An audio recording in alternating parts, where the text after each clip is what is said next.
Welcome to PenGen's Inkwell podcast. My name is Jen Waters. I hope you enjoy my stories.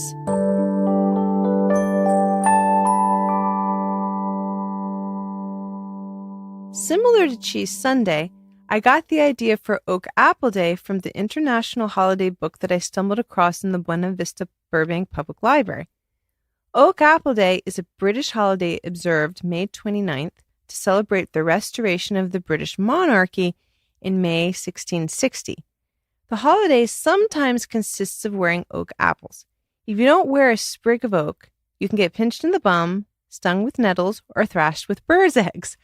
I decided to make a character named Poppy who took the holiday to extremes in order to get the attention of the boys in her class. I'm sure Prince William and Prince Harry must have gone through something remotely like this with their wives.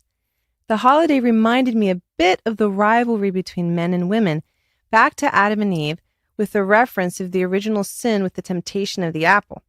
Poppy bit off more than she could chew with the apples, sort of like the evil queen and her poisonous apple in Snow White. So Poppy gets back at the boys in her class that won't speak to her by pinching them in the bum and pegging them with apples until they kiss her. She eventually knocks out Fergus. So basically, kissing Poppy is easier than getting hit in the head with apples. Growing up, we did have a tree house and an apple tree in the backyard, which I loved. It had a tire swing on it, and I would roll the apples from the tree down the hollow trunk. Eventually, the tree rotted, and it had rotten apples that attracted bees, so my dad had to cut the tree down one day without telling me. But I always loved that old apple tree. This story is scored to ring around the rosy because Poppy is trying to make the boys fall down literally madly in love with her.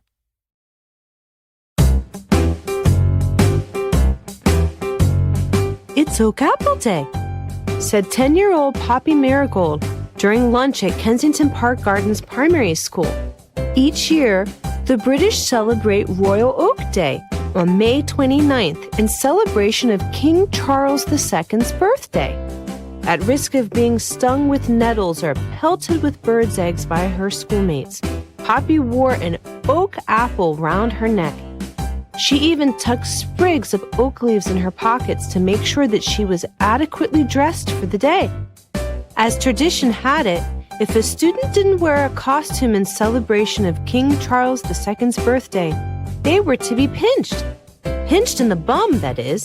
So Poppy emphasized her extravagant oak apple costume on the holiday. I feel like King Charles II, almost like when he hid in an oak tree to escape enemy soldiers. Don't you? Poppy said. Her classmates Alastair Glover, Duncan MacGregor, and Fergus Laird sat in front of her at lunch with other students. Despite their oak apple costumes with flower and oak leaf decorated sticks, none of the boys said anything to her. She wanted to pinch them in the bum for their bad attitudes. By now, each of them should have kissed her more than once. While waiting for her prince to kiss her, she imagined herself in the Grimm brothers' tale of Sleeping Beauty, which she often enjoyed as a bedtime story. She read the passages to herself, trying to be patient, dreaming that she was little Briar Rose about to be kissed. Finishing her lunch, Poppy was sure she was in love with each of the 3 adorable boys in her class. I've got to come up with a plan, Poppy said, pinching each of them in the bum on the way to throw out her trash. The large oak tree outside the Kensington Park Garden Primary School was about to help her be kissed, she thought. Ouch! The boys said as she pinched their bums. Don't pinch us, Poppy. We're wearing our apple costumes. The Heart of Oak Friendly Society Parade on Sheep Street starts at 3 o'clock. The Year 6 teacher, Miss Bartle, said, Finish your lunches so we can decorate maypoles with oak boughs and flowers for the parade, the teacher said. Then the entire Year 6 class lined up and walked back to their classroom with paper apples hanging from the ceiling.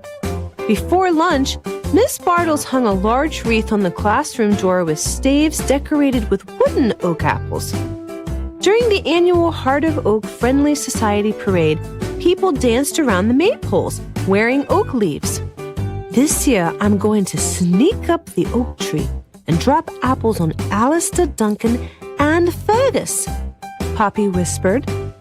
More determined than ever, she remembered reading Oscar Wilde's The Happy Prince, knowing that love is a wonderful thing. So, when no one was looking, she stuffed her dress pockets and backpack with apples from the lunchtime display. If I hit the boys in the head, they will surely pass out, and I can run and kiss them before they wake up.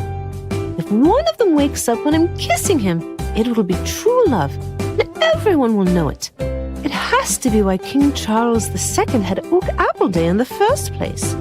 I hate wearing this apple around my neck. What a headache. An apple is not a necklace. In previous years, Poppy's classmates gathered oak twigs and oak apples on them and tried to sell them to parade goers. The children jeered at anyone who refused to buy oak twigs, chanting and singing in rhymes at them. She said, "This is almost like when Mr. Williams refused to buy my oak twig, so I bopped him in the head with it." At 2:30, when Poppy had finished making her maypole, she slipped out of the classroom to the bathroom. "Please, Miss Bartles, I need to go to the loo," Poppy said, carrying her backpack. "I must tinkle in the toilet." "Mind your manners, Poppy," Miss Bartles said. "Hurry along now and be back in 5 minutes."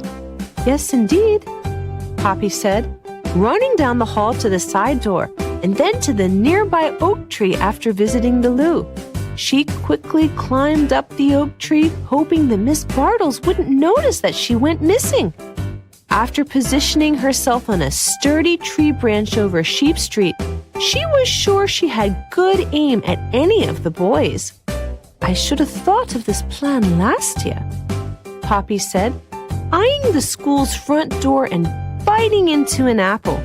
Then, one by one, her classmates walked out in a single file line with their maypoles with oak boughs and flowers. Each of the students wore leaves, and they looked so festive that Poppy almost forgot her plan to drop the apples. "Oh, there's Alastair," she said, dropping the first apple and hitting his shoulder. The apple splattered on the sidewalk. "What's that?" "A bird's egg," Alastair said, looking up in the tree. Poppy hid behind the flowered branches on the oak tree. "I missed," Poppy whispered. "I should have practiced my aim. Well, there's Duncan," she said, dropping another apple. This time, the apple hit Duncan in the head, but it wasn't strong enough to knock him out, or so it seemed. "Ouch! Who's dropping the apples from the oak tree?" Duncan said. "I'm going to have a headache all night long." "Fergus," Poppy whispered. She threw the apple so hard that it smacked him to the ground in a swoop. "True love," Poppy said, climbing down the oak tree with apples from her pockets and backpack falling on everyone. By the time she reached the sidewalk, half of her class had been bopped with apples in the head, even Miss Bartles. "Poppy, what has gotten into you? We are trying to have a celebration," Miss Bartles said, helping the bruised students. "You're mine," Poppy said to Fergus, grabbing him and kissing him. With his eyes still shut, he did not respond. A few moments later, Fergus opened his eyes, looking so shocked and confused that he could hardly breathe. "Ah!" Fergus yelled moments later. He got up off the sidewalk and ran down the parade route as fast as he could. "Wait!" Poppy said, running after him, throwing apples from the sidewalk at his head with good aim. After a few minutes, Fergus gave up, and Poppy made Oak Apple Day history when Fergus stopped running and kissed Poppy. He figured kissing her was easier than getting bopped in the head with flying apples. And so the story goes.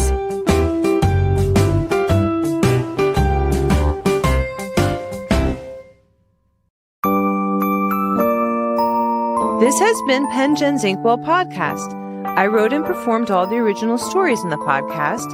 This podcast is produced by Eric Baines, who scored all the stories and poems in the series to original and public domain music. The podcast is associated with my blog of the same name, Pen Gen's Inkwell, which can be found on my website, jenwaters.com.